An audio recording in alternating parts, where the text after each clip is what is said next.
Good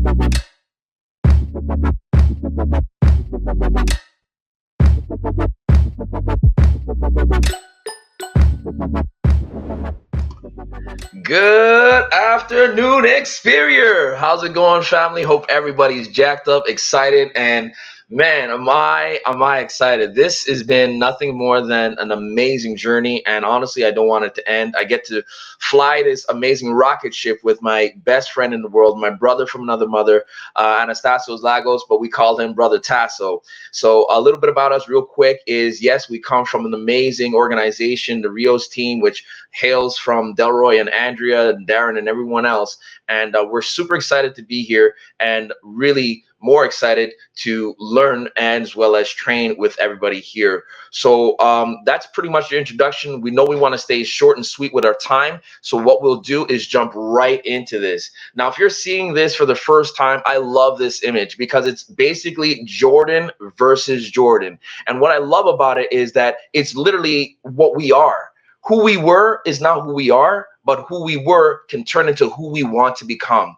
And if you can see that, it almost kind of plays with the year that we're in, 2023. You see, we could go back in time and remember the good successes that we had or the great or bad successes that we had, but it doesn't dictate our future. It doesn't tell us what we're going to be in the future until we understand one thing, and it's this quote: if you quit once, it becomes a habit. Never quit. The truth of the matter is we have to ask ourselves, what does that mean? So I'd like to ask my brother Tasso, you know what, Tasso, seeing that you're here live with us right now, where do we start building good habits? Because I think the people need to know. Definitely, we can answer that question. And it starts with yourself. It's your identity. It's our identity. Number one, it's be the person that you believe that you are.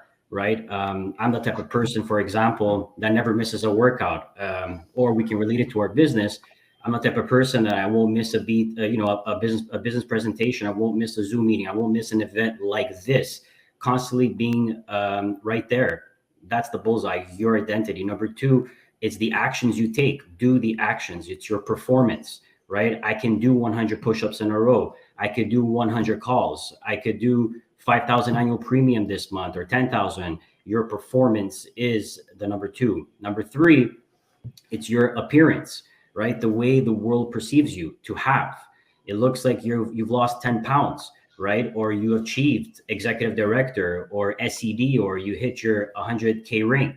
So the power of identity-based habits is truly, truly critical in the beginning of it, and which brings us into the 3 R's of habit formation, right? So it starts with the first R. Number one, it's a cue, it's a trigger that actually starts the habit, right? Example, you're at a traffic light and it turns green. You see the green light and it's time to go. It's what triggers you, right? So this business, maybe you're just sick and tired of being sick and tired. Well, you got to pick up your phone, a paper and a pen, start writing down the names and the numbers, and that's going to trigger you to take the next step, which is the action. The second R, number two, the action of the habit itself. So if you're at the stop at the red light, your action is go through the intersection. Well, the action in our business is actually picking up the phone and dialing the number to book the meetings and get in contact with that individual. And brings us to the last R of our formation is the reward, the benefit that you gain from doing this habit. Well, if I continue calling all the people on my list, I'm either going to sign up a recruit in the business, a business partner, or I'm going to get a client, or maybe both. Well, the benefit of that will pay you, right? So if the reward is positive and you get paid and very handsomely, then you're going to have a desire to repeat this habit. And by repeating this habit, it's just going to get you more excited. But the big question is, how long does it truly take to form a new habit? It's minimally 21 days. 3 weeks is a minimum to start to create a habit. 2 months is average and 8 months is a maximum. So anywhere between 21 days to 8 months, you're going to create a habit. Now, is this habit good habits or bad habits?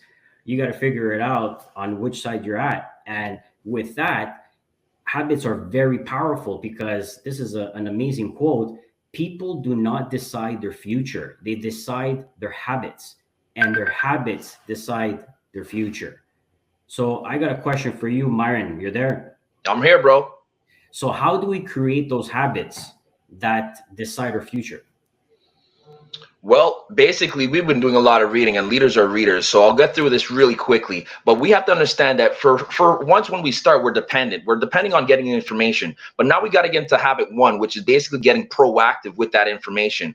And also, we got to start with the end in mind, creating habit two. And while you're doing that, you're going to have something called private victories, things that you're going to celebrate along your way.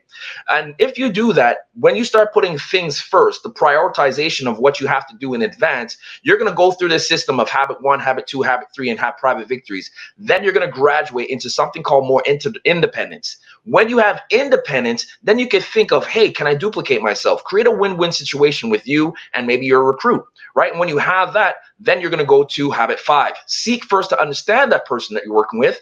And then when they understand you, you can help them become better. That is where we get into public victories and creating a synergetic atmosphere, working with a team. And when you work with a team, you'll fall into something called interdependence because people will be able to do the things without you. And as a unit, as a team, you'll successfully be able to sharpen the saw and grow a synergetic business together.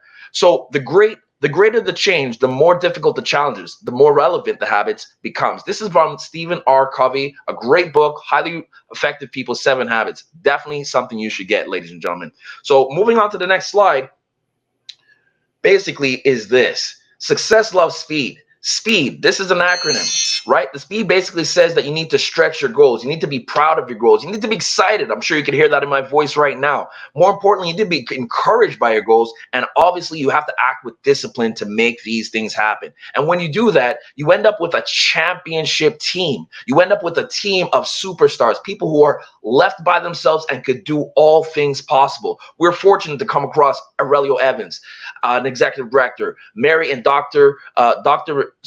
and Dr. Marie Robinson, Jacques and Meredith Vaughn, Adrian Robinson, Imrana and Raza Beg. These are the champions that we have now, but it's not over. There's more to come. All we got to know is right now, who wants to be the next exec director? We have a goal. We have a mission. Let's get it done. So ladies and gentlemen, that's our time, and we hope that you enjoyed this presentation, and we'll see you at the next level of Experior. Thank you.